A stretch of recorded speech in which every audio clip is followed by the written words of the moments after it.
Got the timer up, got the camera on. Okay, up there.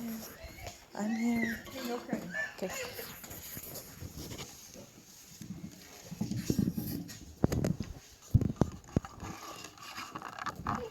Alright, ready, set, go.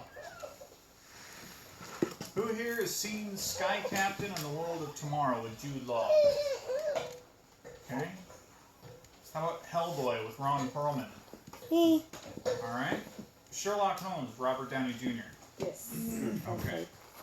All of these films have a commonality, which is steampunk.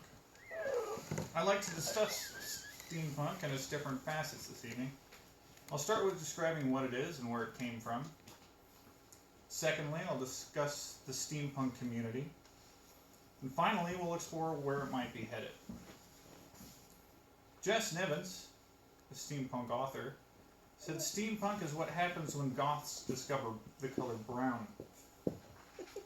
Caitlin Kittredge, another author in the genre, says it's sort of Victorian industrial, but with more whimsy and fewer orphans.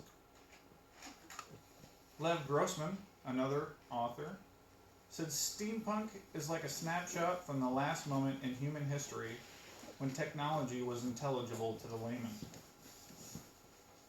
While all these authors are correct, they don't truly get to the heart of it.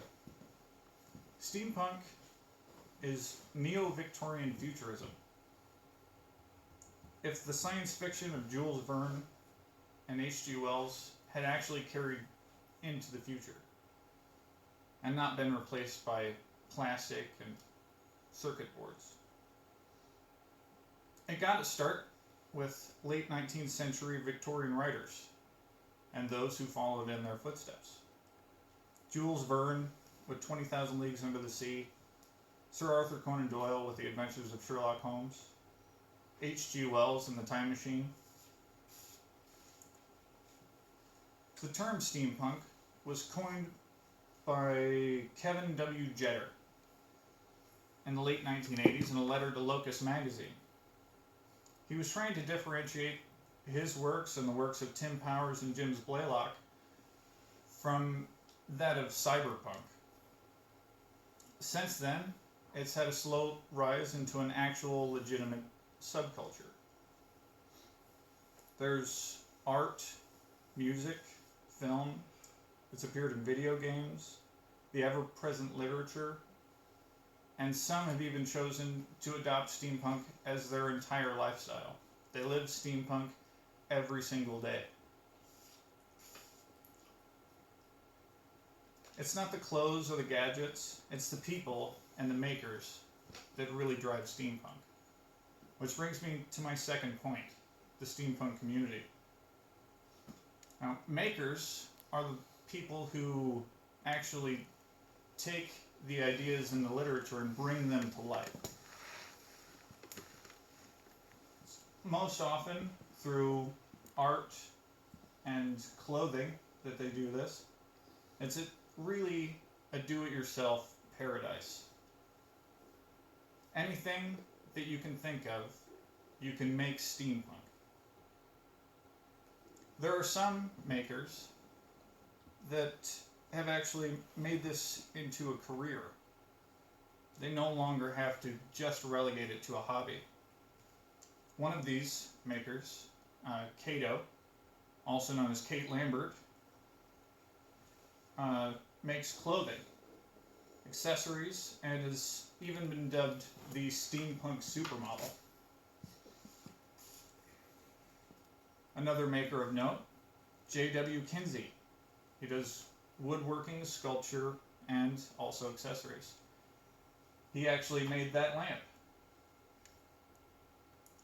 There are many of these makers worldwide doing the work to make steampunk great.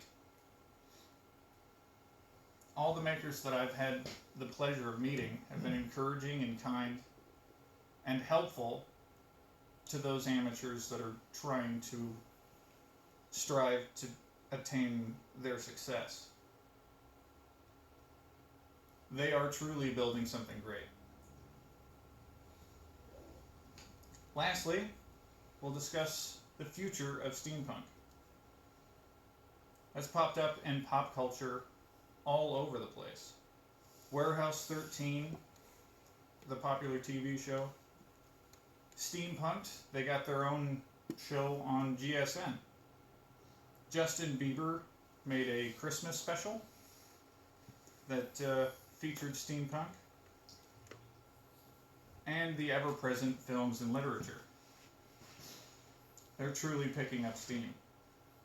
I don't see any reason why this fun, creative outlet that's also family-friendly should ever go away. In closing, I'll remind you that steampunk is neo-Victorian futurism. It's everywhere, and it's probably here to stay.